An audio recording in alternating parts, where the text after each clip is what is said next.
million dollars. Oh my goodness. Is it million, billion? 400,000 metric tons are This one to the country, to the Filipinos. For gold, dollar for dollar, this country, the Maharlika, is... So the World Bank holds the note on that gold? no.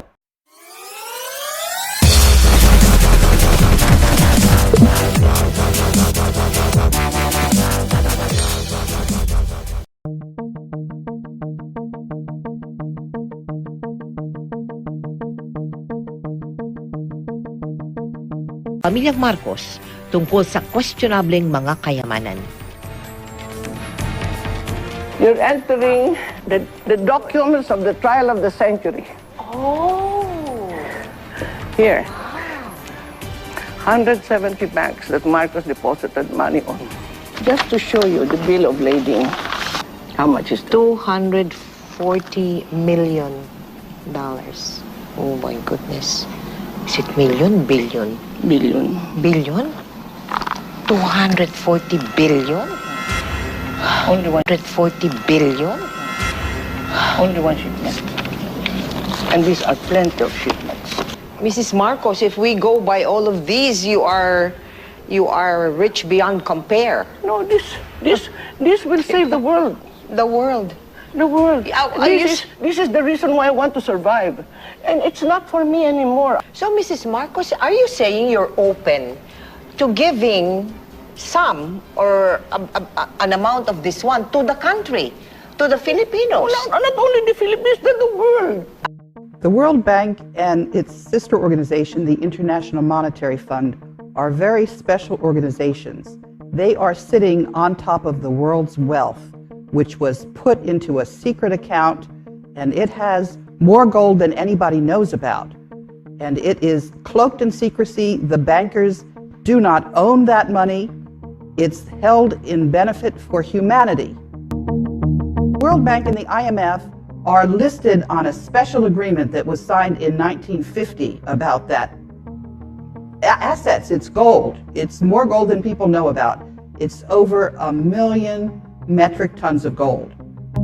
And the World Bank and the IMF have a special role to play, making sure that that money is spent to the benefit of humanity.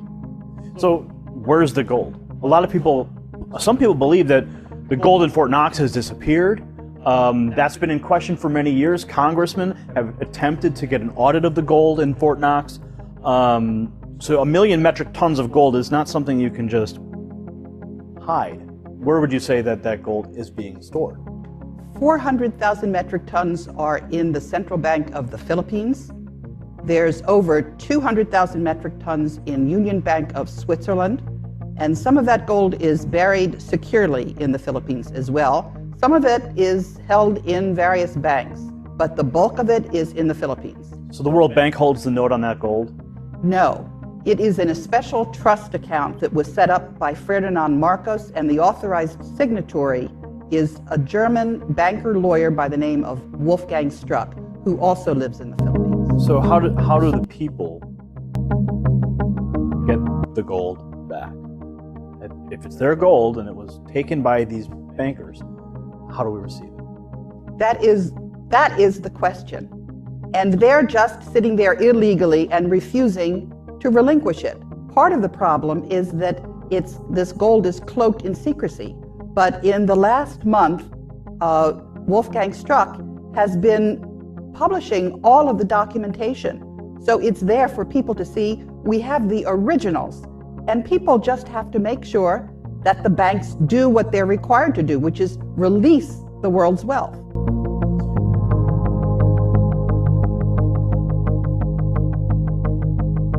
Contact Phoenix Journal Review. Independent confirmation of the Philippines gold.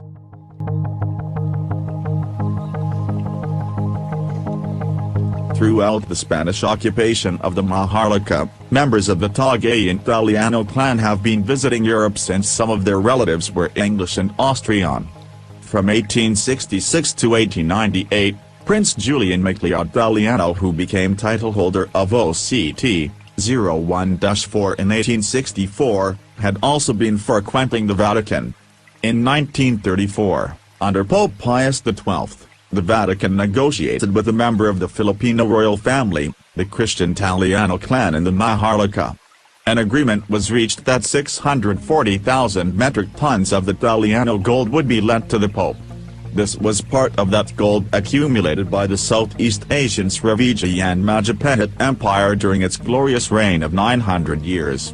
In 1939, two members of the Italiano family and a Roman Catholic priest, Father Jose Antonio Diaz, brought the gold from Kota Kinabalu, Sabah, to the Vatican. After doing this, Father Diaz went back to the Maharlika and resided in Cabanatuan City. After World War II, he facilitated the safe return of the 640,000 metric tons of gold from the Vatican to the Maharlika. Manuel Acuna Rojas, a relative of the Iñataguayan Italiano clan, then a congressman, and Bishop Enrique Sobrepena Sr., in the presence of attorney Lorenzo Tañada, received the gold in Manila. Having gained the trust and confidence of Father Diaz, the Italiano clan made him the main negotiator and trustee of their gold. Father Diaz, in turn, hired the services of attorney Ferdinand Marcos, then a highly recommended brilliant young lawyer having attained notoriety when he successfully defended himself in the Nalundasan case in 1939. The Italiano clan paid commission to Father Diaz and attorney Marcos in gold, 30% from the principal of 640,000 metric tons. In 1949, the two richest men in the world were Father Jose Antonio Diaz and attorney Ferdinand Marcos. Between the two of them, they legitimately earned and owned 192,000 metric tons of gold. Ferdinand Marcos withdrew their share of the gold from the central bank and minted it, RPCB. Sometime later, Father Diaz and Marcos brought their gold to Switzerland, in the Swiss Bank Corporation in Zurich. The remaining 400,000 metric tons of Italiano gold is in the third-floor basement of the central bank minting plant in East Avenue, Quezon City.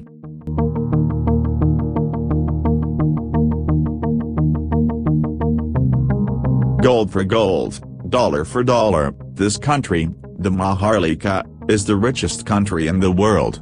During a talk show in a U.S. TV the week following the bombing of the New York Twin Towers, President Bush was asked this question, which is the richest country in the world today? With a smile he said, the Philippines.